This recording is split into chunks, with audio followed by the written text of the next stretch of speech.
कट्टरवाद वर्सेस धर्मनिरपेक्ष जो है, क्योंकि अवामी लीग काफी हद तक एक धर्मनिरपेक्ष सरकार के तौर पर निकल के आई थी, और ये कहीं ना कहीं इसी चीज को देखते हुए एक जो कट्टरवादी लोग थे वो अपना प्रभाव बढ़ा रहे थे और कहीं ना कहीं कोई इशू ढूंढ रहे थे।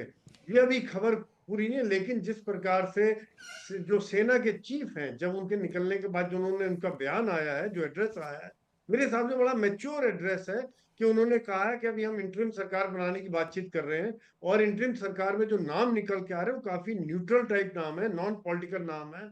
और जो कोशिश उन्होंने अपील किया लोगों से शांति की, तो जहां तक देखा जाए तो ये जिस प्रकार से वो अभी देश छोड़ के चली गई हैं, इस्तीफा दे दिया है, तो जो उनका एक मेन मुद्दा था वो शायद कहीं ना कहीं हल हुआ है। तो कुछ ना कुछ जैसे आग के ऊपर पानी पड़ता है उस तरह की बात है। लेकिन अभी तक खबर ये है कि अभी तक पूरी तरह से कोई उसमें कमी नहीं आई है हिंसा में, और संसद में घुस गए, कई जगह अटैक किए जा रहे हैं, हमले किए जा रहे हैं। यहाँ पर दो तीन चीजें निकल के आती हैं। एक तो जो आवामी लीग है और जो माइनॉरिटी है, चाहे वो हिंदू हो या क्रिश्चियन हो, क्या वो बड़ी संख्या में उनको सुरक्षा के लिए जी, भारत की तरफ लेकिन पलायन एक एक करेंगे? एक एक पॉइंट ये भी है कि आर्मी वहां पर एक फ्री हैंड देना चाहती है पब्लिक को, जिससे वो अपना गुस्सा उतार दे, क्योंकि प्रधानमंत्री आवास पे घुस गए हैं लोग।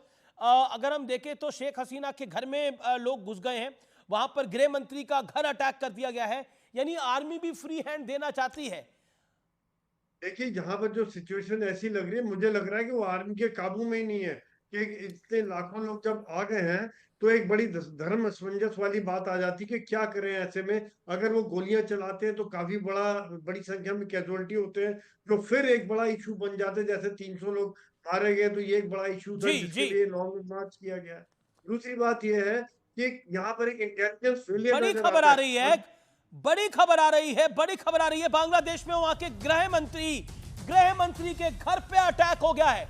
प्रदर्शनकारी गृह मंत्री के घर में घुस गए, इस समय की यह बड़ी खबर है। और पीएम आवास के बाहर अभी भी प्रदर्शनकारी मौजूद है और बड़ी संख्या उनकी बढ़ती जा रही है। यह अपने आप में बड़ी खबर है, यानी कुल मिलाकर स्थितियां जो है वो बेकाबू हो गई है बांग्लादेश के अंदर। होम मिनिस्टर के घर की तस्वीरें देख सकते हैं आप। प्रदर्शनकारियों ने आग लगा दी है, और बड़ी खबर यह आ रही है कि वहां पर अकलियतों को, जो कि वहां की अकलियतें हैं जैसे हिंदूज हैं, क्रिश्चियंस हैं, उनको भी टारगेट किया जा रहा है। यह बड़ी खबर आ रही है, वहां पर उनको टारगेट किया जा रहा है। रिजवान अहमद, क्या आपको लगता है शेख हसीना की विदाई भारत के लिए बहुत बड़ी चिंता की बात है? क्योंकि कुछ नेता तो दावा कर ही रहे हैं, लेकिन कुछ एक्सपर्ट्स दावा कर रहे हैं कि वहां पे प्राइम टारगेट अब अकलियतें हो जाएंगी अगर ऐसे ही आसार चलते रहे तो, वहां की अकलियतें। जी शुक्रिया, जय हिंद वंदे मातरम। जी शुक्रिया, जय हिंद वंदे मातरम। देखिए, जितना मैंने बांग्लादेश को पढ़ा है, 71 से पहले वहाँ पे 24-25% हिंदू आबादी थी। 71 की एट्रॉसिटीज़ के बाद ये आबादी घट के करीबन 17-18% रह गई, और अमित जी उसके बाद अभी तक ये आबादी घटती ही रही है, और घटते घटते ये 8-9% पर पहुँच गई है। और जब भी अकलियत की हम बात करते हैं, हम सबका ध्यान पाकिस्तान की तरफ जाता है, लेकिन जिसने बांग्लादेश का पढ़ा होगा, वहाँ के अकलियत पर मशैटी अटैक्स पड़े होंगे, जिस तरह से अकलियत के इंटेलेक्चुअल्स को वहाँ पर हिंदुओं को मारा गया है। तो शेख हसीना ने पिछले 15 साल में कुछ ऐसा बांग्लादेश में किया नहीं। बड़ी खबर, बहुत बड़ी खबर आ गई है, बहुत बड़ी खबर आ गई है। ब्रिटेन ने शरण देने से फिलहाल मना कर दिया है शेख हसीना को। अगर ब्रिटेन ने शरण नहीं दी तो यह सूत्रों के हवाले से खबर है, फिनलैंड के लिए शेख हसीना ट्राई करेंगी कि फिनलैंड उनको शरण दे दे, स्विट्जरलैंड उनको शरण दे दे, लेकिन ब्रिटेन अभी तक राजी नहीं हुआ है। ब्रिटेन राजी नहीं हुआ है। शेख हसीना इस समय गाजियाबाद उत्तर प्रदेश में मौजूद है, इंडियन एयरबेस में। हालांकि उनके परिवार का एक बड़ा वर्ग भारत में रहता है, यह भी खबर है, हम आपको बता दें, एक बड़ा वर्ग उनके परिवार का रहता है भारत के अंदर। लेकिन फिनलैंड, स्विट्जरलैंड की ओर रुख कर सकती हैं अगर वहां पे शरण मिलती है। यह बड़ा अपडेट है इस समय। ये अपने आप में, मैं वापस आता हूं सोई साहब आपके पास, अगर ऐसे हालात होते हैं तो ट्रैप हो गई है शेख हसीना। भारत, वो क्या आज भारत उनको शरण दे सकता है, चाहे एक दिन की दे, या नहीं दे पाएगा? ये मेरे से है ना सवाल? जी बिल्कुल सर। जी जी जी, ऐसा है कि देखिए, भारत में तो आ गई हैं, उन्होंने शरण है या नहीं है, क्योंकि पहले भी भारत के जो संबंध रहे हैं उनके साथ बड़े अच्छे संबंध रहे हैं।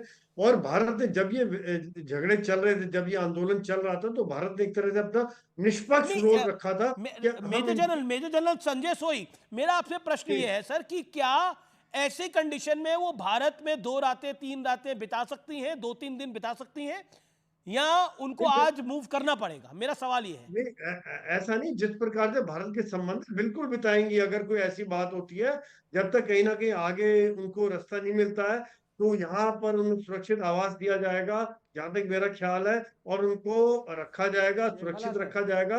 और बाद में जो जैसे उनको कहीं पर भी यूरोप में जगह मिलती है, जहां पर शरण मिलती है, फिर वो वहां जाएंगी।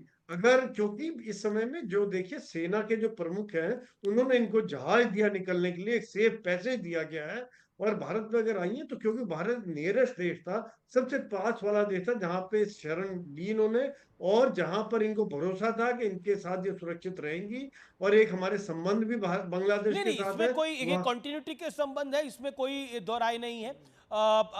लेकिन इस समय ये बड़ा अपडेट है, नेता प्रतिपक्ष राहुल गांधी भी एस जयशंकर से मुलाकात करने के लिए पहुंचे हैं। एस जयशंकर थोड़ी देर पहले प्रधानमंत्री नरेंद्र मोदी से मिले थे, अब वो राहुल गांधी से मिल रहे हैं, यानी भारत के अंदर भी संवाद इसको लेकर हो रहा है। भारत के संबंध बहुत अच्छे रहे हैं शेख हसीना के साथ, चाहे वो बीजेपी की सरकार रही हो, चाहे वो कांग्रेस के शासन रहा हो। गांधी परिवार के भी बहुत अच्छे ताल्लुकात हैं शेख हसीना के साथ। रिजवान अहमद, आप अपनी बात को कह रहे थे। जी, मैं अपनी इतनी बस बात कहूँगा, मुझे ये नहीं पता कि बाकी पैनलिस्ट कितना सहमत होंगे। जितना 5-6 साल में मैंने शेख हसीना का बिहेवियर देखा, भारत से बहुत अच्छे रिश्ते हैं। तीस्ता रिवर प्रोजेक्ट भी चाइना के पास जा रहा था, चिकन नेक के पास का, वापस भारत के पास आ गया। लेकिन मुझे नहीं पता मेरी बात से लोग कितना एग्री करेंगे। मैंने ये ऑब्जर्व किया अमित जी कि शेख हसीना पिछले 5 साल में 2 नाव की सवारी कर रही थी, और यही रीजन है जो आज बांग्लादेश का ये हाल है।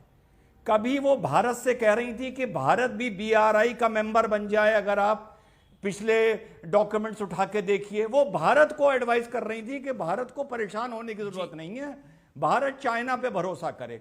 कभी वो BRI की मेंबर बन जाती हैं, कभी वो लोन लेने चाइना पहुंच जाती हैं, कभी वो क्वाड की मेंबर बनने के लिए अमेरिका के साथ मीटिंग करने लगती हैं, कभी वो मोदी जी को भी खुश करने की सोचती हैं।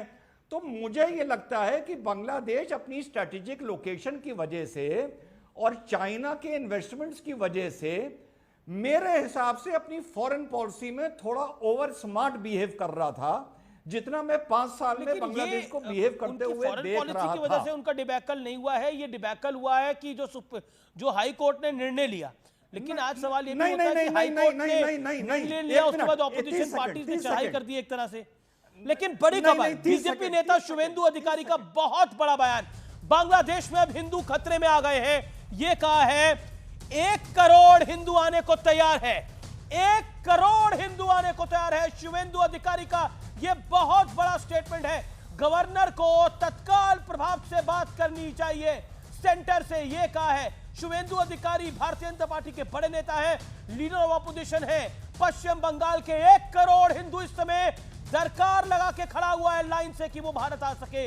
ऐसे में क्या करना होगा, ये अपने आप में बहुत टिकली सिचुएशन है भारत के लिए। इसीलिए शायद एस जयशंकर प्रधानमंत्री नरेंद्र मोदी से मिले हैं और राहुल गांधी से भी मुलाकात कर रहे हैं।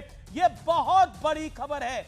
रिजवान अहमद और मेरे साथ फराज किदवई साहब हैं, समाजवादी पार्टी के नेता हैं और बहुत जाने माने